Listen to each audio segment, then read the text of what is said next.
you'll be thinking, why are we here this evening? Well, we're here because about 5 years ago, Val and I had a vision, and part of that vision wasn't to be here, if I'm honest. I'm blown away by so many people coming and supporting it. But it was to help ex-offenders to move away from crime, and one of the ways that you can do that, and for us the most successful ways, through employment. Since we set up the charity Tempus Novo, officially in May 14, we've actually got 100 ex-offenders into work. So we're here to celebrate that this evening.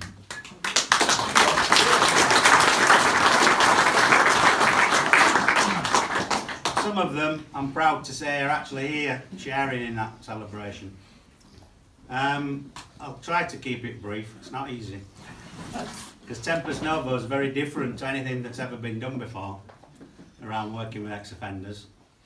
Partly because our background is prison officers, so we've got a huge experience of the issues that they face and how to help them to manoeuvre around those issues, and obviously we've managed to create a fantastic relationship with some local businesses to create opportunities for them into employment.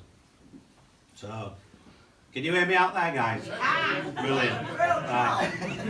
These lungs have been honed in Armley Jail, so I'm hoping that they'll pass the test. Shouting at me. So, yeah, Tempus Novo. So why did we set it up? Because we were sick of seeing the same faces back inside the prison year after year. And in fact, it got to the stage where we were seeing their sons in and out of prison, which we felt were really, really sad. And when you start to understand crime, because as a society we tend to sweep everything up into one pot, prisons and prisoners, but it's not like that actually. There's a story behind every offender, and quite often you can empathise with those stories. For example, the people coming through our doors, I would argue that 50% of them have come from a very unfortunate start in life, where the father's maybe in and out of prison, the mum could be on the game to earn some money, they're introduced to drugs at a young age, they're put into care, they're abused in care. Society's failed these people, and they deserve a chance. And when they come to us and say, actually, I'm fed up of prison, I want a different life, then we sit down and we're prepared to listen and try and help them. And the rewards that we get from that, well, you just can't put a price on it. I'll give you an example, a real life example. Last year we held a similar event to this, where we had some of our, what we like to call graduates, people that have been through our scheme, gone into work, and have come out the other end 12 months later. And a little guy, 10-year-old, approached me, and he said, "Are you Steve?" I said, "I am." He says, "I'd just like to say thank you." And I said, "Thank you? What for?" He says, "You got my dad a job." And I just thought, wow, there's no, you can't put a price on that. To think that we'd helped Simon, his father, to get a job and to stay out of prison, because that's what it does for them. It gives them self-respect, it gives them the income, in actual fact, is only a part of it, because it gives them self-respect, it gives them an identity structure, and all the things that we're fortunate to have in life. So that really sort of spurred us on to want to do more. When you find out about the economics involved as well, which I'm going to let Val tell you about, it's even more powerful. So I'll hand that over to you, Val. So the first, we've got an information sharing agreement with the police, and part of that, through that information sharing agreement, we ask the police every now and again, can you tell us, so we got to a stage where we'd placed 71 guys into work, and I said to them, can you tell us how many arrests and offences that these lads had had? And it came back that the 71 guys had had 1,869 arrests and 1,089 offences at a cost of £65,000 per conviction. So they'd had 1,089 convictions And if you multiply that out, that comes to £70.1 million worth of crime that those 71 lads had committed. And since working with TN, I think that figure had dropped down to something like 87 convictions and 120 arrests. So it's a no-brainer really, you know, why aren't we helping more of these people into work? It's absolutely makes so much sense. The savings to the economy are astronomical, but more importantly, to change someone's life around is absolutely, the reward is unbelievable. And there's, like I said, we've got some of our graduates here. And then the knock-on effect to that is the intergenerational thing, because now little Simon and little Johnny are looking at Dad, and Dad's getting up and going to work every day. They're not having to visit him in prison. So when the teacher says to them, what does your dad do for a living? Oh yeah, he actually works, you know, he works at KTS, where he works at, you know, Stevenson Group, all the companies, HB projects that we work with. So yeah, so the reward is astounding. I mean, when I joined the prison service, I mean, after 2 or 3 years, I thought to myself, is this it? Is this what I'm supposed to do for the rest of my life?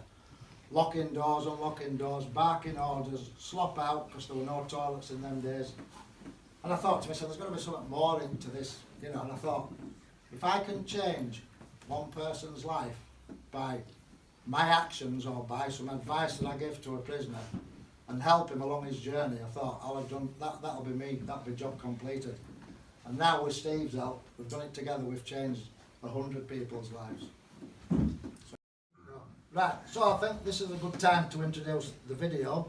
So what we're going to play now is a video that shows some of the people that we've helped on their journey, and it's a good time. My name's Christopher Sutcliffe. I've been a career criminal since I was 18 years of age. I started off doing street robberies, etc., then worked my way up to doing cash in transit robberies. I've done a lot of long prison sentences. The most recent one was 9 years, which I've just been released from. I became part of a group, and I've never ever fitted in my life. I never fitted in at school. I didn't really fit into the family. So the first time in my life I had these group of people that accepted me. But the thing is, I went to any lengths to keep these friends, and going to any lengths meant I was up to no good at a young age, and I soon learned how to earn a few quid. From the start of my adult life, I was about 15, 16 years old. I got into the wrong crowd, in with the wrong friends, started smoking cannabis, dropped out of college, school, and yeah, it just went from bad to worse really. One thing led to another. I began my life of crime with silly little things like criminal damage and stuff like that, and then it just escalated to stealing cars, breaking into houses, anything really. I got shown things and I got used to that lifestyle.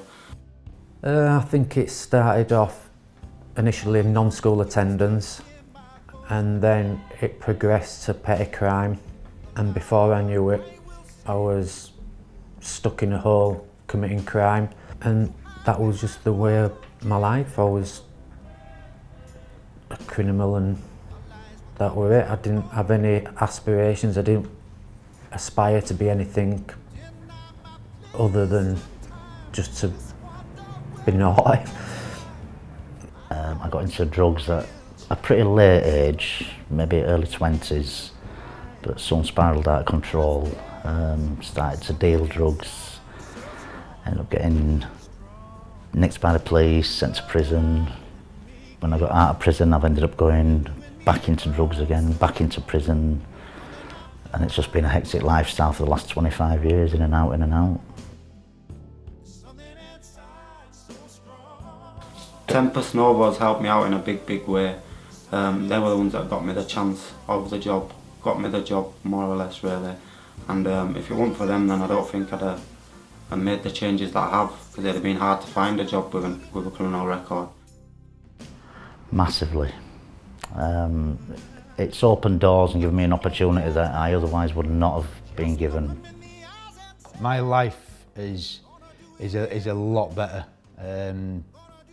I just don't react the way I used to react. It's like I say, I've learned to just to actually deal with stuff. I can go home knackered, but I can go home with a smile on my face and provide for my kids.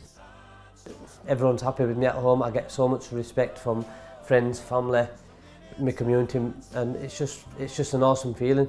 Now me and my partner Jacqueline, we've got a little girl, Florence. She's 15 months old, she's my world. And I just don't want people going up to her saying, oh, your dad's a druggie, or your dad's like a jailhead. I just want her to be proud of me, like I'm proud of her. It's changed my life enormously. If I wouldn't be working, then I'd probably be back in prison committing crimes. And that's it really. And now I understand what happiness is, because like I say, my daughter's come back in my life after, I didn't see her for 4 years. She came in, she disappeared again for a year, and now we're talking and she's texting me, and it's like, wow, my daughter's texting me.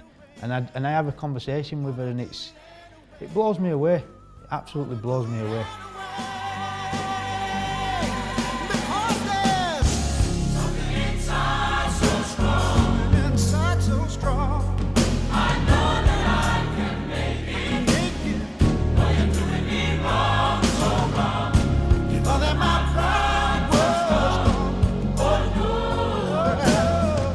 Something inside